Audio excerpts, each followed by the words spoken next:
The Neighbors game setting. Ashwood Heights, an exclusive gated community in Scottsdale, Arizona. Time period, 2022-2024. Protagonist, Michael Hartman, 42. Successful architect. Antagonist, hidden until revelation. The core mystery.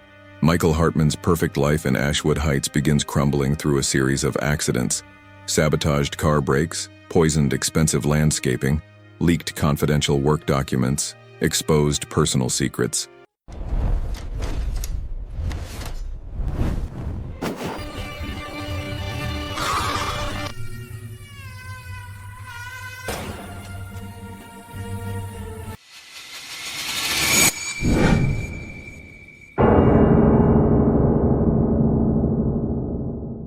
Someone close is systematically destroying him. But who and why? The destructive secret. The traitor is someone Michael considers a friend, someone who smiles at him every day, someone who has been planning revenge for years over a perceived betrayal that Michael doesn't even remember committing. Character list. The victim. Michael Hartman, 42, architect, lives at 847 Crescent Drive, Ashwood Heights. The family. Claire Hartman, 39, Michael's wife. Interior designer, Sophie Hartman, 14, daughter Lucas Hartman, 11, son the neighbors. Suspects. David Chen, 45, investment banker, lives next door at 849 Crescent Drive. Michael's best friend. Rebecca Becky Morrison, 38, real estate agent, lives across the street at 852 Crescent Drive. Overly friendly Graham Sterling, 51, retired tech executive, lives at 845 Crescent Drive, obsessive about property values. Nina Castellano, 47, yoga instructor, wellness coach, lives at 850 Crescent Drive, knows everyone's secrets. The HOA board, Patricia Whitmore, 62, HOA president, controls community with iron fist. Derek Walsh, 55, HOA vice president, Patricia's ally. Others, Detective Sarah Brennan, 41, Scottsdale PD, investigates the incidents. Tom Reynolds, 38, Michael's business partner. Chapter 1, Ashwood Heights, March 15, 2024, 6:47 a.m. Michael Hartman pressed the brake pedal as he approached the stop sign at the entrance of Ashwood Heights, the exclusive gated community where he'd lived for 8 years. Nothing happened. The brake pedal went straight to the floor. No resistance, no stopping power. His silver Tesla Model S rolled forward at 25 miles per hour, directly toward the intersection with Scottsdale Road, one of the busiest streets in Arizona. Michael's heart exploded in his chest. He pumped the brakes frantically. Nothing. He yanked the emergency brake. The car shuddered but barely slowed. Traffic streamed past on Scottsdale Road, just 30 feet away. 20 feet. 10 feet. Michael wrenched the steering wheel hard left, sending the Tesla careening onto the shoulder. The car slammed into a decorative boulder marking the community entrance, deploying the airbags with an explosive bang that left his ears ringing and his face burning. As he sat there shaking, tasting blood from where he'd bitten his tongue, one thought crystallized in his mind. This wasn't an accident. Someone had tried to kill him, and whoever it was lived right here, in Ashwood Heights, behind these pristine gates and manicured lawns. Someone who smiled at him every morning, someone he trusted, someone who wanted him dead. The perfect community. Ashwood Heights wasn't just a neighborhood, it was a lifestyle, a statement, a fortress of wealth and exclusivity nestled in the foothills of North Scottsdale, where desert met luxury and where the homes started at $2.5 million. Michael and Claire had moved here in 2016, when his architectural firm landed a series of high-profile commercial projects and their income had finally matched their ambitions. They'd bought the house at 847 Crescent Drive, a stunning contemporary design with floor-to-ceiling windows, a negative-edge pool, and views of Camelback Mountain that took visitors' breath away. Their neighbors were equally successful. Investment bankers, tech executives, real estate moguls, and wellness entrepreneurs. Everyone drove luxury cars. Everyone had pristine landscaping. Everyone attended the monthly HOA meetings where Patricia Whitmore, the iron-fisted HOA president, enforced the community's strict standards with religious fervor. It was perfect, safe, secure, or so Michael had thought. The first incident. The brake failure had been terrifying, but the police report was inconclusive. The mechanic who examined the Tesla found that the brake lines had been compromised. Not a complete severing, which would have been obvious sabotage, but a slow leak that drained the brake fluid over several hours. Could be manufacturing defect, the mechanic said, though his tone suggested he didn't believe it. Or it could be deliberate. Detective Sarah Brennan from Scottsdale PD took Michael's statement with professional detachment. "Mr. Hartman, do you have any enemies? Anyone who might want to harm you?" Michael had laughed at the absurdity of the question. "No, I design buildings for a living. I'm not exactly making enemies." But even as he said it, doubt crept in. Because this wasn't the first strange thing that had happened. 3 weeks earlier, on February 20th, Michael had discovered that his prized Japanese maple trees, 6 specimens that had cost $8,000 each and taken 3 years to cultivate, were dying. The leaves had turned brown and brittle overnight. The landscaper, a man named Jorge who'd worked in Ashwood Heights for a decade, examined the trees and delivered a grim diagnosis. Someone poisoned them. This isn't disease or neglect. This is deliberate. What? Who would poison trees? Jorge shrugged helplessly. Someone who wanted to hurt you, Mr. Hartman. These trees don't die like this naturally. Michael had reported it to the HOA to Patricia Whitmore, who dismissed it as probably herbicide drift from a neighbor's yard treatment. Case closed. No investigation. And then, just 1 week before the brake failure, on March 8th, something even more disturbing had occurred. Michael's business partner, Tom Reynolds, had called him in a panic. "Michael, we have a problem. The Silver Lake project, our client just pulled out. They say they received concerning information about our firm's financial stability and project delays." "What? That's insane. We're ahead of schedule on every project." "I know, but someone sent them documents. Financial projections showing we're overextended. Made-up client complaints. It's all lies, but it's detailed enough that they're taking it seriously. We just lost a $12 million contract." Michael had spent 3 days tracking down the source of the false information. The leaked documents had been sent from an anonymous email address, routed through multiple servers, impossible to trace. Someone with technical sophistication had deliberately sabotaged his business. 3 incidents: poisoned trees, sabotaged business deal, brake failure, and now, sitting in his damaged Tesla, Michael Hartman finally understood. Someone was destroying his life, methodically, deliberately, piece by piece. The investigation begins. That evening, Michael gathered his family in their living room. Claire sat on the couch, her hands clasped tightly in her lap. Sophie and Lucas looked confused and frightened. "I need to tell you something," Michael began. "The car accident this morning wasn't an accident. Someone tampered with my brakes." Claire's face went pale. "What? Michael, are you serious?" "The police are investigating, but there's more. The trees, the business problems. I think it's all connected. Someone is targeting us." "Who?" Sophie asked, her voice small and scared. "Who would do that?" "I don't know yet, but we need to be careful, all of us. Lock doors. Don't talk to strangers. And if anything seems strange or suspicious, tell me immediately." Lucas, always the brave one, asked the question they were all thinking. "Is someone trying to kill you, Dad?" Michael looked at his 11-year-old son and struggled to find an answer that was both honest and not completely terrifying. "I think someone is trying to scare me, to hurt me, but I'm going to find out who, and I'm going to stop them." But even as he said it, Michael felt the weight of doubt, because the person doing this wasn't some distant enemy. They were close, intimate, someone who knew his schedule, his habits, his vulnerabilities, someone in Ashwood Heights, someone who smiled at him at the mailbox, someone who waved from across the street, someone who sat next to him at HOA meetings. The predator was hiding in plain sight, and Michael had no idea who it was. Chapter 2. Suspects Everywhere. David Chen, the best friend. The morning after the brake incident, David Chen appeared at Michael's door with coffee and concern etched across his face. "Jesus, Mike, I heard about the accident. Are you okay?" David Chen had been Michael's closest friend in Ashwood Heights since the day they'd moved in. They'd bonded over their shared love of golf, craft beer, and complaining about HOA regulations. Their families celebrated holidays together. Their kids played together. If Michael trusted anyone in this community, it was David. But as they sat on Michael's patio, drinking coffee and discussing the brake failure, something nagged at Michael. A memory. Incomplete. Uncomfortable. 3 months ago, David had asked to borrow $50,000. He'd claimed it was for a short-term investment opportunity, promised to pay it back within weeks. Michael had agreed, transferring the money without hesitation, but David had never paid it back, and when Michael had gently mentioned it 2 weeks ago, David had become defensive, even angry.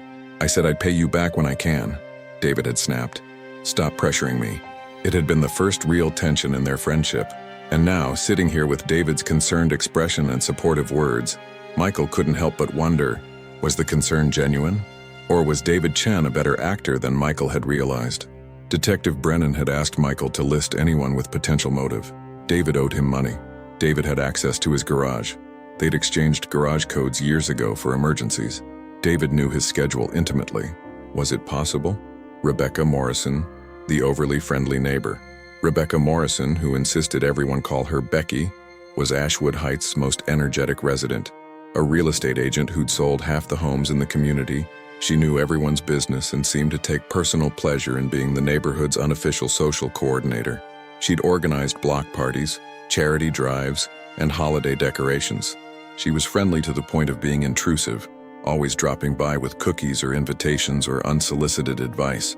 Michael had always found her exhausting but harmless, until the day after his brake failure, when Becky appeared at his door with a concerned expression and a casserole. "Michael, I heard about your accident. How terrifying. You must have been so scared." But as Becky talked, Michael noticed something strange in her eyes. Not quite sympathy, something else. Almost like satisfaction. "You know," Becky continued, "there's been a lot of strange things happening in the neighborhood lately. Vandalism, break-ins. Makes you wonder if Ashwood Heights is as safe as we all thought." It was an odd thing to say, almost as if she was suggesting that the community's facade of perfection was crumbling, as if she took some pleasure in that idea. Michael remembered something Tom Reynolds had mentioned weeks ago. "That real estate agent from your neighborhood, Rebecca Morrison. She called asking questions about our firm's financial status. Said she had a client interested in hiring us. But when I tried to follow up, she never returned my calls. It was weird." Had Becky been fishing for information? Information she could later weaponize? Michael's mind raced. Becky knew everyone's secrets. She had access to homes she'd sold. She understood how to manipulate perception and information. Could the friendly neighborhood real estate agent be hiding something darker? Graham Sterling, the property value obsessive. Graham Sterling had retired from a successful tech career at age 48 and now spent his days obsessing over Ashwood Heights property values, architectural guidelines, and community standards. He was Patricia Whitmore's most ardent supporter on the HOA board, frequently complaining about any deviation from community standards. He'd once filed a formal complaint because Michael's outdoor furniture cushions were beige instead of the approved tan. Graham lived alone at 845 Crescent Drive, next door to Michael, separated only by a shared fence line. 2 years ago, Michael and Graham had clashed over a property boundary dispute. Michael had wanted to extend his pool deck, which technically encroached 3 inches into what Graham claimed was a shared easement. The dispute had gone to the HOA, which ruled in Michael's favor. Graham had been furious. "You don't respect property rights," he'd hissed at Michael during that HOA meeting. "You think you can do whatever you want, but there are rules, and rules matter." Since then, Graham had been coldly polite but clearly resentful. He'd filed noise complaints. He'd reported Michael for having his trash cans visible after 8 a.m. He'd nitpicked every aspect of Michael's property maintenance. Petty? Yes. But Graham was also meticulous, obsessive, and technically skilled. A tech executive would certainly know how to send anonymous emails and cover digital tracks. And the brake sabotage? It was careful, calculated, and designed to look like an accident. Exactly the kind of approach an engineer might take. Michael watched Graham through his window, tending his perfect lawn with robotic precision, and wondered, was this obsessive neighbor capable of murder? Nina Castellano, the secret keeper. Nina Castellano taught yoga and wellness classes to half the women in Ashwood Heights. She ran a meditation studio and positioned herself as the community's spiritual guide. But Michael knew that Nina's real power came from something else. She knew everyone's secrets. Women confided in Nina during yoga sessions. They shared their problems, their fears, their marriage's troubles. And Nina, ever the empathetic listener, absorbed it all, including secrets about Michael. 6 months ago, Claire had gone through a difficult period, stress from work, doubts about their marriage, questions about whether she'd made the right life choices. She'd confided in Nina during their weekly yoga sessions, and Nina had offered advice, support, and understanding. But Michael had always wondered, what did Claire tell her? What secrets had been shared in those private sessions? More concerning, Nina had been present at Michael's house 3 weeks before the break incident. She'd come over to drop off some essential oils for Claire. She'd used their bathroom. She'd been alone in their house for at least 10 minutes. Had she planted something? Stolen something? Learned something she could use against them? Nina smiled at Michael every time they passed each other in the neighborhood. A knowing smile. A smile that suggested she understood things about him that he didn't even understand about himself. Was Nina Castellano a spiritual guide? Or a manipulator hiding behind a facade of wellness and enlightenment? Patricia Whitmore, the Iron Queen. Patricia Whitmore ruled Ashwood Heights with an iron fist wrapped in a velvet glove. As HOA president for 12 consecutive years, she controlled everything: landscaping standards, architectural approvals, social events, and community politics. Most residents feared her. Some respected her. Few liked her. Michael had crossed Patricia exactly once 2 years ago, when he'd opposed her proposal to increase HOA fees by 40%. He'd organized a group of homeowners to vote against the increase, and they'd succeeded in blocking it. Patricia had never forgiven him. Since then, she'd made Michael's life subtly difficult, delayed approvals for home improvements, found obscure violations to cite, made pointed comments at HOA meetings about residents who think they're above community standards.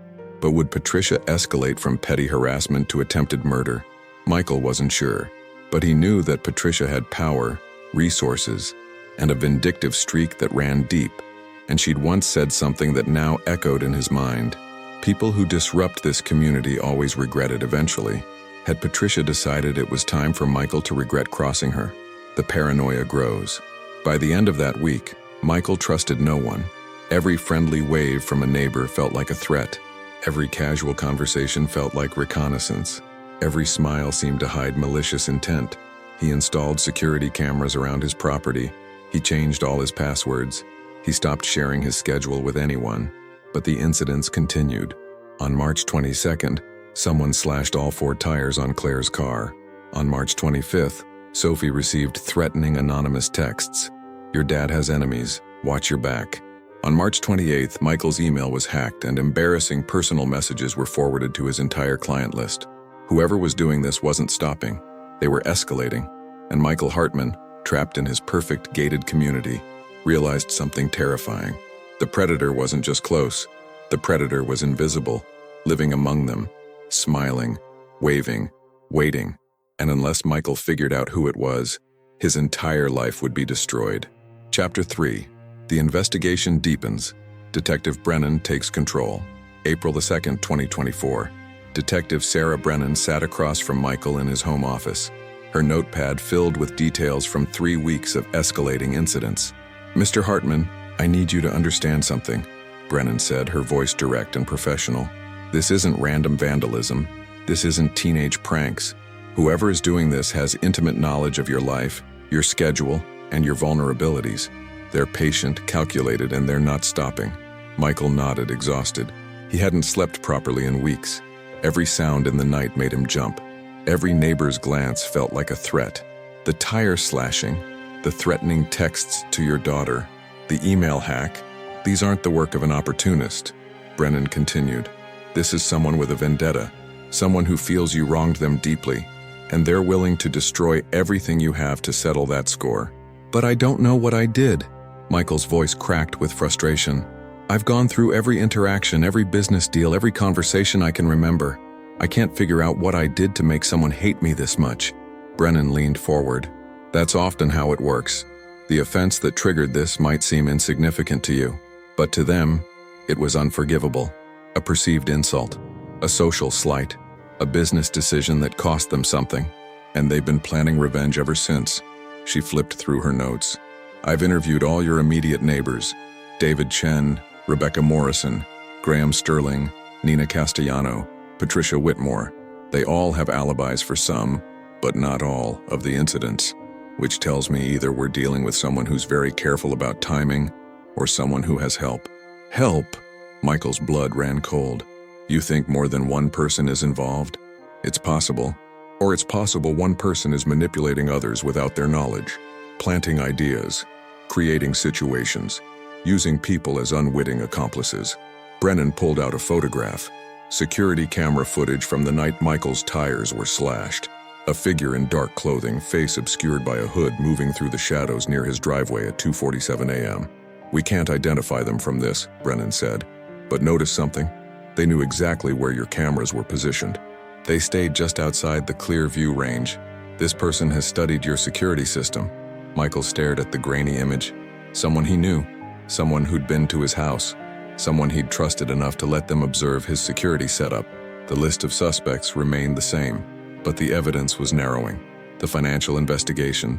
Tom Reynolds, Michael's business partner, discovered something disturbing during a routine financial audit.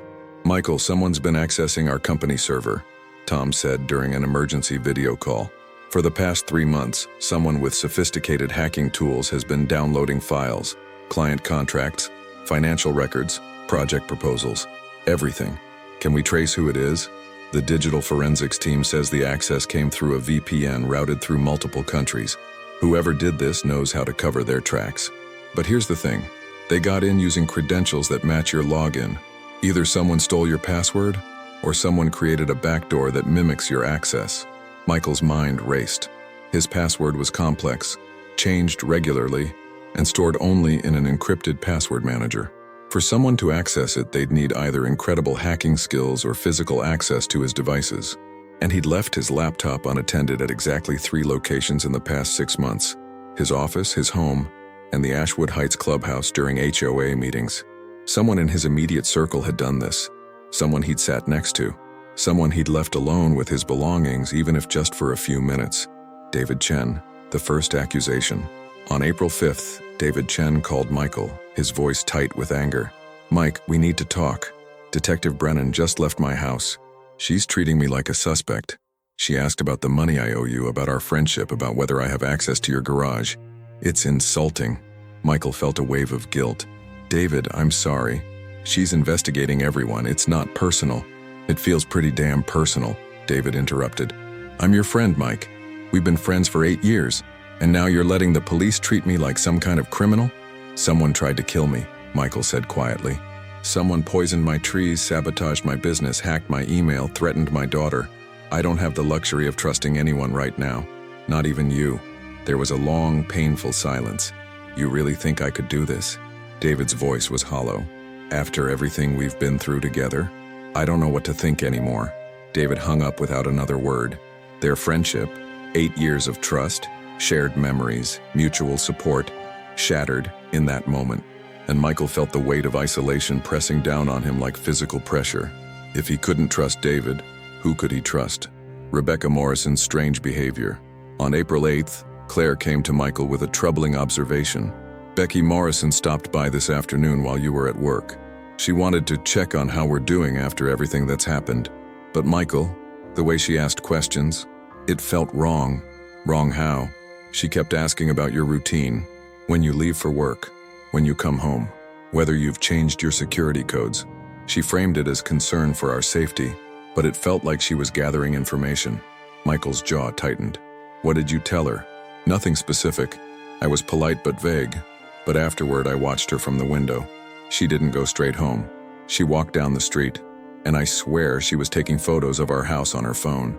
"Photos? Why would she do that?" Claire shook her head. "I don't know. But there's something off about Becky. The way she's always so interested in everyone's business. The way she shows up at exactly the wrong or right times. It's like she's performing concern rather than actually feeling it." Michael remembered something else. Last year, Becky had shown their house to potential buyers even though they'd never listed it. She'd claimed it was a mistake, that she'd confused their address with another property. But what if it wasn't a mistake? What if Becky had been studying their home, learning its layout, identifying vulnerabilities? Graham Sterling's obsession. On April 10th, Michael discovered something that made his blood run cold. He'd been reviewing security camera footage, studying patterns, looking for anything he might have missed. And he found something. Graham Sterling, his obsessive neighbor, had been photographing Michael's house for months. Not obviously, not with a professional camera, just casual smartphone photos taken during Graham's daily walks, always angled to capture Michael's property. The pool deck, the garage, the security system panel visible through a window. Michael confronted Graham that evening walking over to 845 Crescent Drive and knocking firmly on the door. Graham answered, his expression neutral. Michael, what can I do for you? Why have you been photographing my house? Graham didn't deny it, didn't look surprised, just sighed as if he'd been expecting this confrontation. I document property maintenance standards throughout the community, Graham said stiffly. It's part of my HOA responsibilities. I photograph all properties to ensure compliance with architectural guidelines. Bullshit. You're obsessed with me. You've been obsessed since the pool deck dispute 2 years ago. You can't let it go. Graham's face hardened. You violated property easement regulations. The HOA ruled incorrectly. I was documenting ongoing violations. There are no violations. You're harassing me because you lost. I lost? Graham's voice dropped to a cold whisper. You think this is about winning or losing? You have no idea what you've done, Michael. No idea at all. The way Graham said it, the barely contained rage, the suggestion of some deeper grievance, sent chills down Michael's spine. What are you talking about? What did I do? But Graham just smiled, a thin, bitter smile, and closed the door in Michael's face. Chapter 4. The Truth Emerges. Nina's Revelation. On April 15th, Nina Castellano appeared at Michael's door, her usual serene expression replaced by visible distress. Michael, I need to talk to you. It's about Claire. Michael's heart rate spiked. What about Claire? Is she okay? She's fine, but there's something you need to know. Something she told me in confidence, but I think the situation has become too dangerous to keep silent. They sat on Michael's patio, and Nina spoke in a low, careful voice. 6 months ago, Claire came to me because she was struggling. She felt trapped in this community, trapped in expectations, questioning whether she'd made the right choices in life. It's common, especially for successful women who've sacrificed career ambitions for family. I know she went through a difficult time, Michael said carefully. She told me. Did she tell you that someone else knew? Someone who wasn't supposed to know? Michael's stomach dropped. Who? Rebecca Morrison. Becky overheard one of our conversations at the clubhouse. Claire didn't know, but Becky heard everything, and Becky has been using that information. Using it how? Nina hesitated. Becky has been subtly spreading rumors. Nothing explicit, just hints. Suggestions that your marriage might be in trouble, that Claire might be unhappy, that there might be indiscretions. Michael felt rage building in his chest. She's been destroying my reputation? My wife's reputation? I think it's more than that, Nina said quietly. I think Becky has been systematically isolating you, making people in the community doubt you, question your stability, so that when other things started happening, the accidents, the sabotage, people would be more willing to believe you'd brought it on yourself somehow. It was diabolical, and it fit Becky's methods perfectly. She trafficked in information and reputation. She understood how to manipulate social dynamics, but why? What had Michael done to Rebecca Morrison? The memory resurfaces. That night, unable to sleep, Michael sat in his office reviewing old files and correspondence. And suddenly, buried in emails from 3 years ago, he found it. A real estate transaction he'd completely forgotten about. In 2021, a friend had asked Michael to recommend a real estate agent for a commercial property sale in Scottsdale. Michael had recommended someone from outside Ashwood Heights, an agent he'd worked with on a previous project. Instead of Rebecca Morrison, the deal had been worth $4.2 million. The commission would have been over $100,000. Becky had found out. She'd confronted Michael at a neighborhood party, asking why he hadn't referred the business to her. Michael had brushed it off casually, saying he'd just used someone he already had a relationship with. No big deal. But to Becky, it had been a big deal. A very big deal. Michael remembered her expression that night, the forced smile that didn't reach her eyes. The way she'd said, I understand, Michael. Business is business. No hard feelings. But there had been feelings. Deep feelings. Resentment that had been festering for 3 years. The confrontation, April 18th. Michael crossed the street to 852 Crescent Drive and rang Rebecca Morrison's doorbell. She answered with her usual bright smile. Michael, what a nice surprise. Come in, come in. Michael didn't move. We need to talk, Becky, about what you've been doing. Her smile faltered for just a fraction of a second. I don't know what you mean. The rumors, the sabotage, the systematic destruction of my life. It's you, isn't it? Becky's expression shifted. The friendly mask slipped, revealing something harder underneath. You should come inside, Michael. We shouldn't have this conversation where the neighbors can hear. Michael followed her into her immaculate living room. Photos of sold properties lined the walls, awards and certificates from real estate organizations, a life built on transactions and commissions. "You cost me over $100,000, Becky said, her voice suddenly devoid of its usual warmth. "That commercial property deal 3 years ago, you gave it to someone else, someone outside our community. After all the times I'd helped you, referred clients to your firm, supported your business. It was one deal, Becky, one transaction. You can't seriously—" "One deal?" Becky's voice rose. "Do you have any idea how hard I work? How many hours I put into building relationships in this community? I sold you this house, Michael. I brought you into Ashwood Heights. And when I needed something from you, you betrayed me." "I didn't betray you. I used an agent I already had a relationship with." "Exactly," Becky shouted. "That's the problem. I thought we had a relationship. I thought we were friends, but when it mattered, when there was real money on the line, you chose someone else. You made me look like a fool." Michael stared at her, comprehension dawning. This wasn't just about money. It was about ego, about perceived betrayal, about social standing in a community where Becky had positioned herself as the indispensable connector. "So you decided to destroy my life?" Michael asked quietly. "Poison my trees, sabotage my car, threaten my daughter?" Becky's face went pale. "I didn't sabotage your car. I didn't threaten Sophie. Michael, I'll admit I've been angry. I've said things I shouldn't have.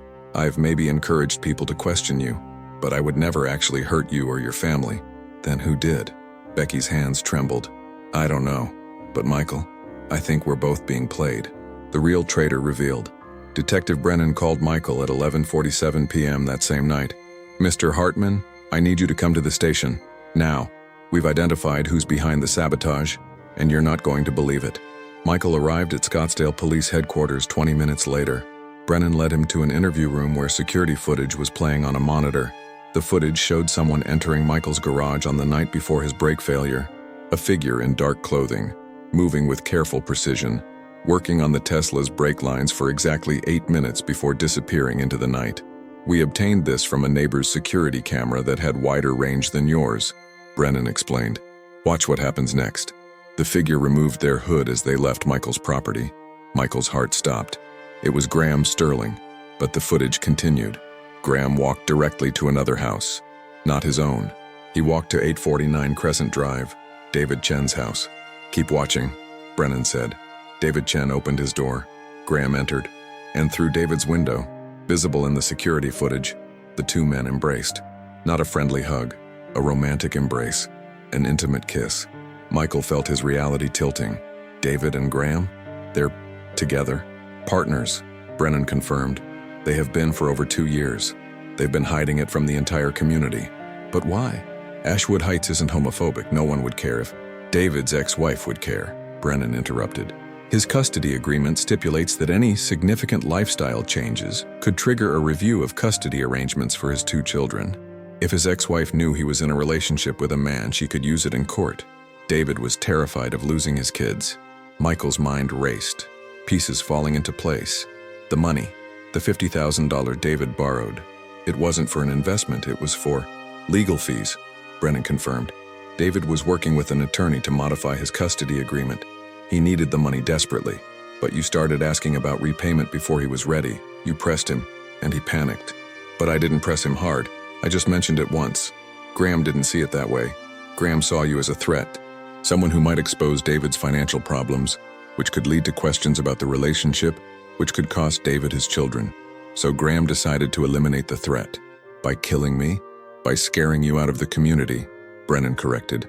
The incidents were designed to terrify you, make you paranoid, make you want to leave Ashwood Heights.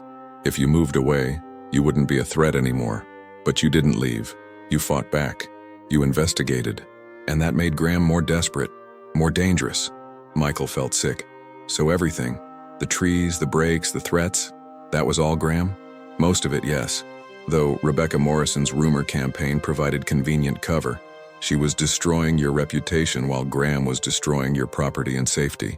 They weren't working together, but their separate vendettas overlapped perfectly. Where's Graham now? In custody. We arrested him an hour ago. He's confessed to tampering with your brakes, poisoning the trees, and hacking your email. But Michael, there's something else you need to know. Something he said during his confession.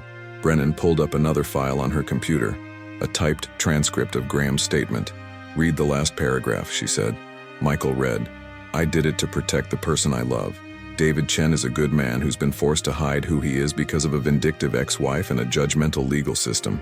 Michael Hartman represented everything threatening about this community. The judgment, the social pressure, the fear of exposure. If I had to choose between David's happiness and Michael Hartman's comfort, the choice was obvious. I don't regret trying to drive him away. My only regret is that I wasn't more effective. Michael looked up at Brennan. He really thought he was protecting David. "Love makes people do terrible things," Brennan said quietly, "especially when they feel cornered, desperate, afraid of losing what matters most." Chapter 5, Aftermath, David's Devastation, April 19th, 2024, 8:15 a.m. Michael stood outside David Chen's house, gathering courage for a conversation he didn't want to have but couldn't avoid. David answered the door looking like he hadn't slept in days. His eyes were red, his face drawn, his usual confident demeanor completely shattered. "Michael," David's voice was barely a whisper. "I didn't know. I swear to God I didn't know what Graham was doing."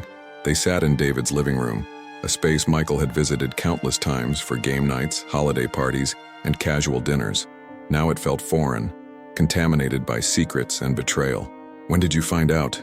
Michael asked. "Last night, when the police arrested him." David's hands shook as he poured coffee neither of them would drink. "Graham called me from the station. He told me everything, said he'd been protecting me by trying to kill my best friend. He didn't try to kill me," Michael said quietly. "The brake sabotage was designed to scare, not to actually cause a fatal crash. At least that's what he told the police." "That doesn't make it better," David's voice cracked. "Michael, you could have died. Your family could have been hurt. And it was because of me. Because I was too much of a coward to be honest about who I am." "David? No. Let me finish." David stood, pacing, his words tumbling out in a rush. "I've been hiding for 2 years. Hiding from my ex-wife, from the custody battle, from this entire community. Graham and we met at a charity event in Phoenix. We fell in love. Real love, Michael. The kind I never had in my marriage, but I couldn't tell anyone. I couldn't risk losing my kids." He turned to face Michael, tears streaming down his face. "The $50,000 I borrowed from you, it was for lawyers, trying to modify my custody agreement so I could be myself without losing everything. When you asked about repayment, I panicked. I thought you were going to press harder, maybe even tell people I was in financial trouble. And Graham saw how stressed I was. He took it upon himself to fix the problem. By terrorizing me. By being a fucking psychopath." David collapsed back onto the couch. "I loved him, Mike, but I didn't know who he really was. I didn't know he was capable of this." Michael felt an unexpected wave of sympathy. David had been trapped, caught between his authentic self and his fear of losing his children. And that fear had created the perfect conditions for Graham's obsession to turn violent. "What happens now?" Michael asked. "Graham will go to prison. My custody agreement will probably be reviewed anyway. This is going to come out in court. My ex-wife will use it against me. I might lose my kids." David's voice broke completely. "I've lost everything. My partner, my best friend, my reputation in this community, and I deserve it." "You don't deserve it," Michael said, surprising himself. "You deserve to be yourself, to love who you love.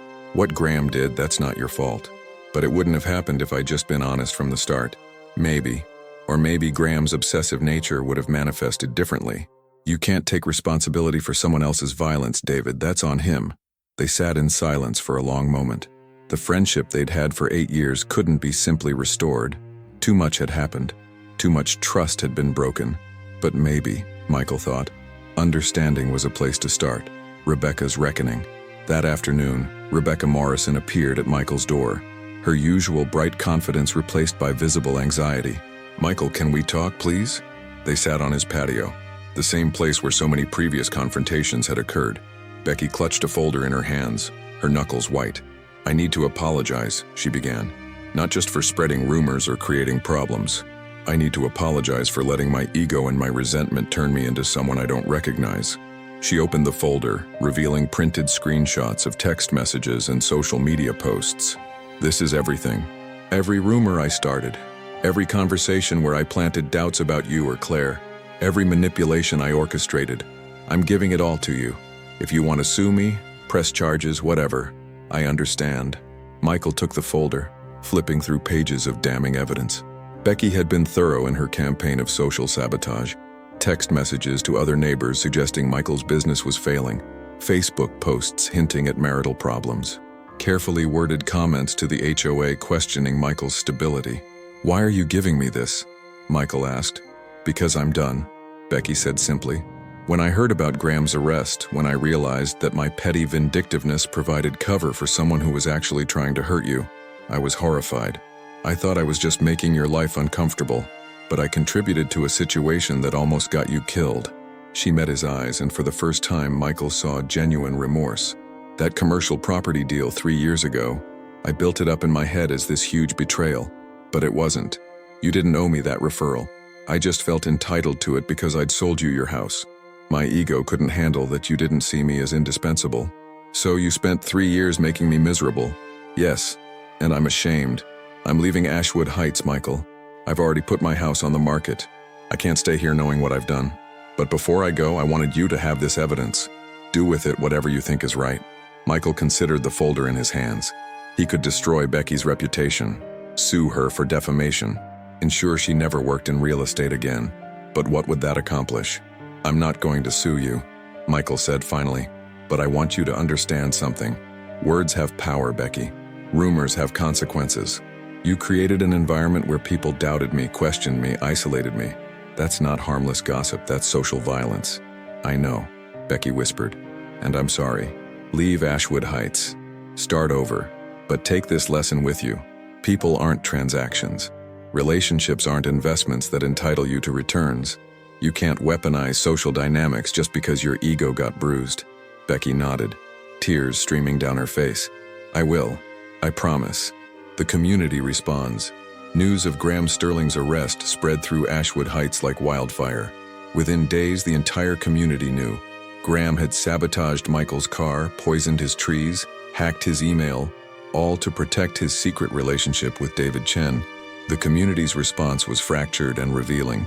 Some residents expressed sympathy for David, recognizing the impossible position he'd been in. "He shouldn't have had to hide who he is," Nina Castellano said at an emergency HOA meeting. "This community should be a place where people feel safe being themselves." Others were less forgiving. "He brought this into our neighborhood," Patricia Whitmore declared. "Secrets and lies always lead to chaos." But the majority reaction was something Michael hadn't expected. Shame. Shame that Ashwood Heights, for all its supposed perfection, had created an environment where someone felt they had to hide a fundamental part of themselves. Shame that the community's obsession with image and property values had prioritized facade over humanity. At an HOA meeting on April 25th, Patricia Whitmore faced a revolt. "We need to discuss how we failed," said one homeowner, a woman Michael barely knew. "Graham Sterling committed crimes. That's on him. But we created conditions where secrecy felt necessary, where judgment was more common than acceptance. That's on all of us." Patricia tried to maintain control. "This is not the HOA's responsibility." "Yes, it is," another resident interrupted. "We've spent years policing lawn heights and paint colors while ignoring the fact that our neighbors were suffering. That needs to change." By the end of the meeting, a proposal had been put forward.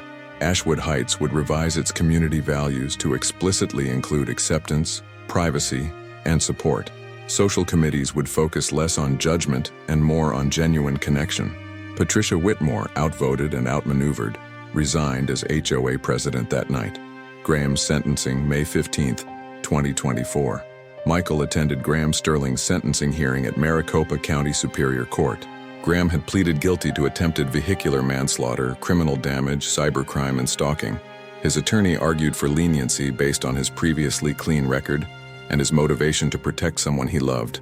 The prosecutor countered that love didn't excuse violence. Mr. Sterling's actions were calculated, prolonged, and escalating. He showed no remorse until he was caught.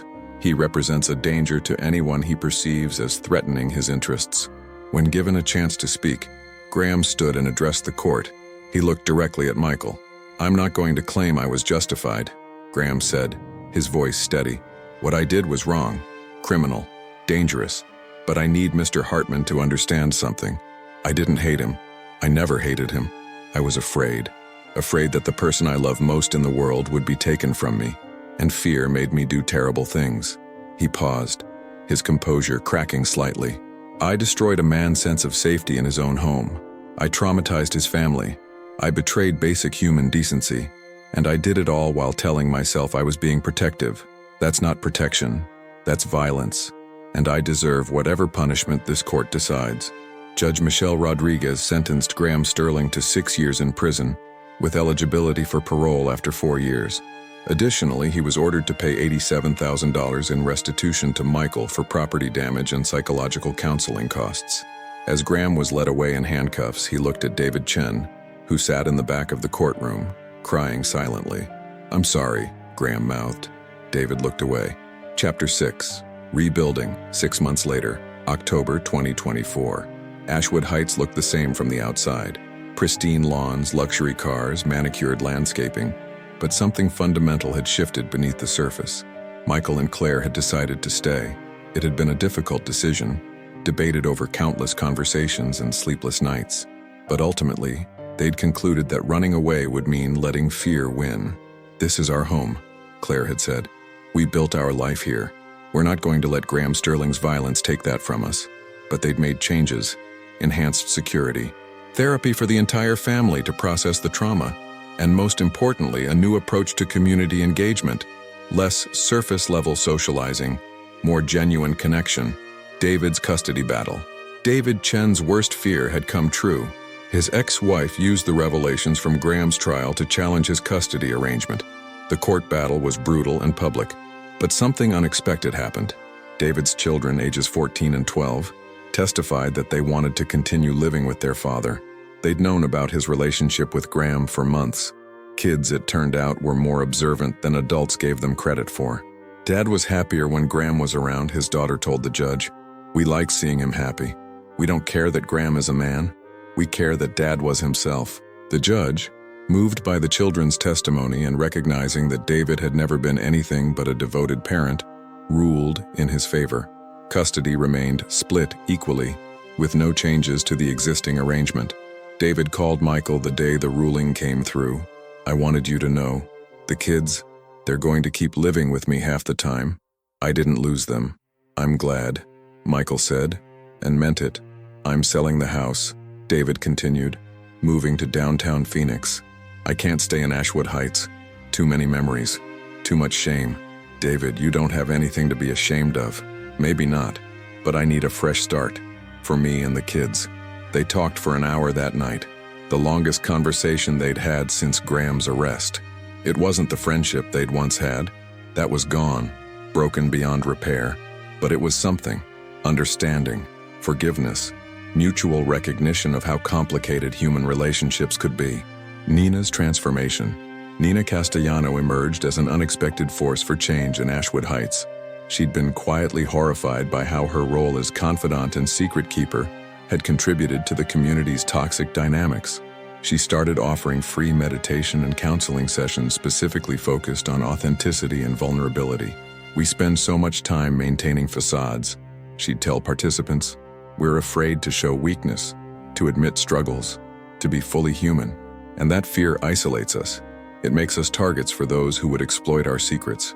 Her sessions became surprisingly popular. Residents began sharing their real struggles: financial stress, marital problems, addiction issues, mental health challenges. The community that had once prized perfection began slowly to embrace imperfection. Patricia Whitmore, interestingly, was one of Nina's most regular attendees. The former HOA president, stripped of her power and forced to confront her own controlling behavior, admitted in one session, "I spent 12 years enforcing standards because I was terrified of chaos. But I created a different kind of chaos, the kind where people felt they had to hide who they really were." Rebecca's new life. Rebecca Morrison moved to Tucson and started over in a different real estate market. But she stayed in touch with Michael through occasional emails, updating him on her progress. "I'm learning to separate my self-worth from transactions," she wrote in one message. "I'm learning that not every relationship is transactional. It's harder than I thought. Turns out I've been using my social connections as currency for years without even realizing it." She'd started seeing a therapist, working through issues of ego, entitlement, and the vindictiveness that had nearly destroyed another person's life. "I'm not expecting forgiveness," she wrote. But I wanted you to know that what happened in Ashwood Heights changed me. I'm trying to be better." Michael appreciated the updates. He didn't respond to all of them, but knowing that Becky was genuinely working on herself provided a kind of closure. The Hartman family healing. For Michael, Claire, Sophie, and Lucas, the healing process was long and ongoing. Sophie, who'd been 14 when the incidents occurred, struggled the most. The threatening texts she'd received had shaken her sense of safety. She'd developed anxiety, hypervigilance, and trust issues that required months of therapy to address. "I keep thinking, if a neighbor could do that, who else might hurt us?" she told her therapist during one session. "How do you trust anyone?" The therapist's answer was wise. "You don't trust blindly, you trust carefully. You pay attention to patterns of behavior, you listen to your instincts, but you don't let one person's violence make you close off from all human connection."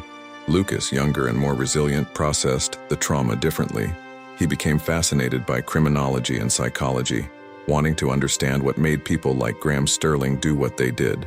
"If I understand it," he told Michael, "maybe I can predict it. Maybe I can protect people."